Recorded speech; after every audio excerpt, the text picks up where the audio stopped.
নমস্কার, আমি সাধু বাবা আপনাদের সামনে। আপনারা আশা করি ভালো আছেন।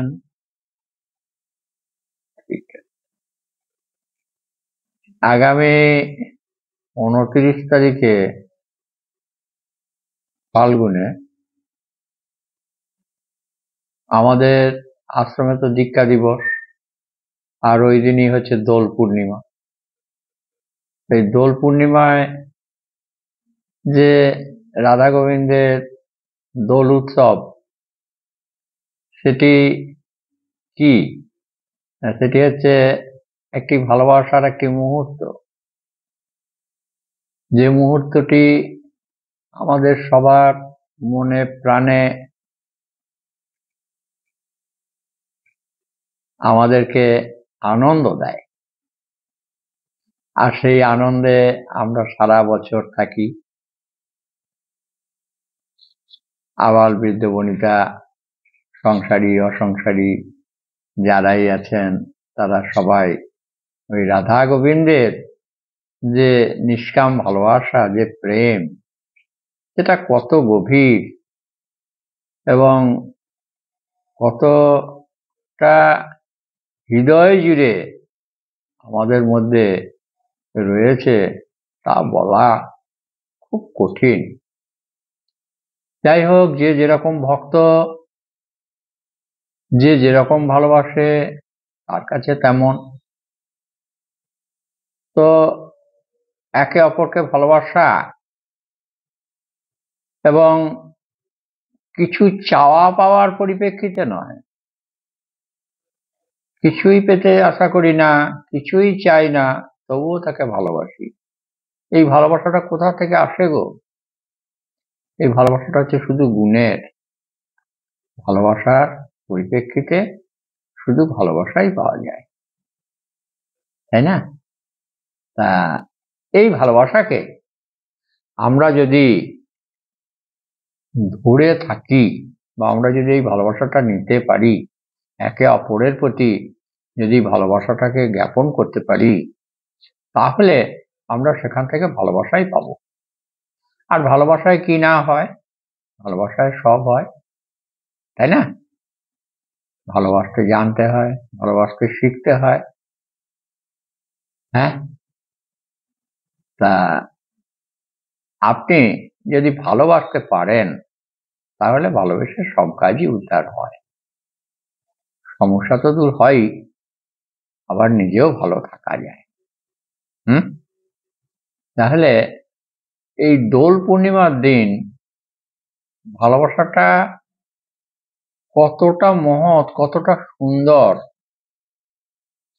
আর এই ভালোবাসা, ওই রং খেলা যেটা, সেটা কি না, সেটা হচ্ছে শুধুমাত্র আনন্দ। হ্যাঁ, এই রঙে রঙে এক হয়ে যাওয়া।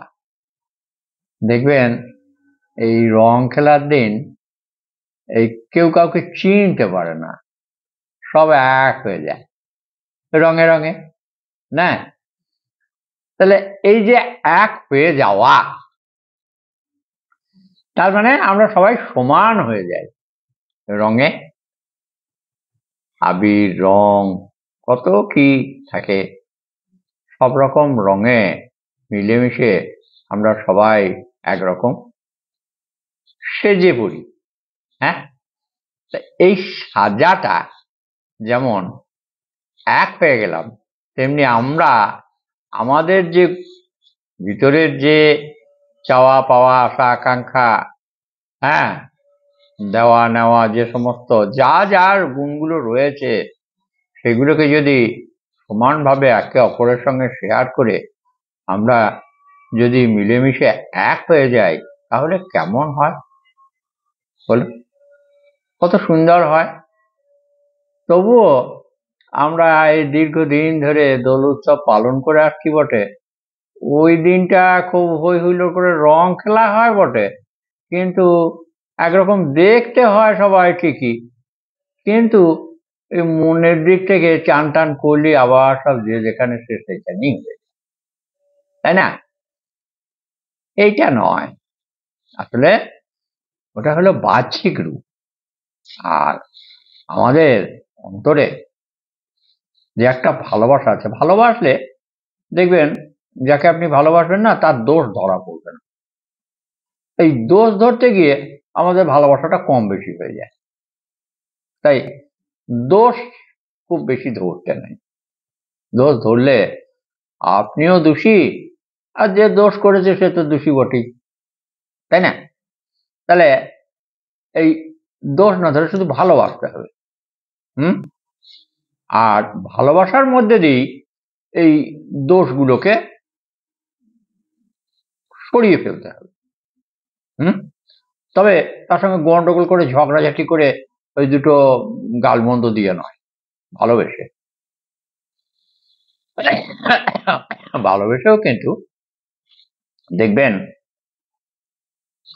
বাচ্চা ছেলেরা যখন দুষ্টুমি করে, যখন আপনি ভালোবেসে বলেন যে মা ওটা করিস না, বাবা ওটা করিস না রে, এটা ভালো নয়, জল ঘাঁটিস না, হ্যাঁ, তখন দেখবেন সে আর কিন্তু জল ঘাটে না। জামাটা পরে নে মা, জামাটা পরে নে বাবা। এই যে বাচ্চাদের যেরকম ভাবে আমরা বকাঝকা না করে আদর দিয়ে বলি, তখন কিন্তু বাচ্চাটাও শোনে। তাহলে বড়রা শুনবে না কেন? হ্যাঁ, আসলে ওই আমরা আমাদের এই আমিত্ববোধের যে অহংকারটা আছে না, সেইটা আমাদেরকে ওই এক হতে দেয় না। হ্যাঁ, তা আমিত্বের অহংকারটা যদি আমরা একটু কমিয়ে ফেলতে পারি, তাহলে পরে কিন্তু আমরা একটা ভালো জায়গায় আসতে পারবো, আমরা সবাই। তা সে কারণে আমাদের প্রত্যেককেই একটু নরম হতে হবে, একটু চিন্তা ভাবনা করতে হবে, আর ভালোবাসতে শিখতে হবে। তাহলে আমরা কিন্তু এক হতে পারবো। আসুন দোল পূর্ণিমার দিন আমরা সবাই মিলে একেবারে এক হয়ে যাই, মিলে মিশে রঙে ঢঙে চেহারায় গুণগত মানে সব দিক থেকে আমরা এক হয়ে যাই, একে অপরের কাছে দোষ গুণের সমবন্টন হোক, তাহলে আমরা সবাই সমান হতে পারব। ঠিক না? একটু ভেবে দেখুন। আর আমাদের এই আশ্রমে আগামী 29 তারিখ দোল পূর্ণিমার দিন দীক্ষা দিবস হিসাবে নেওয়া হয়েছে।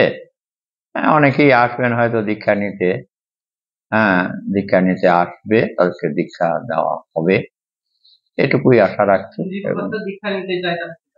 আর যারা দীক্ষা যদি কেউ নিতে চান, তাহলে একটু যোগাযোগ করে চলে আসুন না। হ্যাঁ, রাধা গোবিন্দকে স্মরণ করে ভালো মন নিয়ে স্বচ্ছ মনে দীক্ষাটা গ্রহণ করুন এবং নতুন জীবন শুরু করুন। নমস্কার।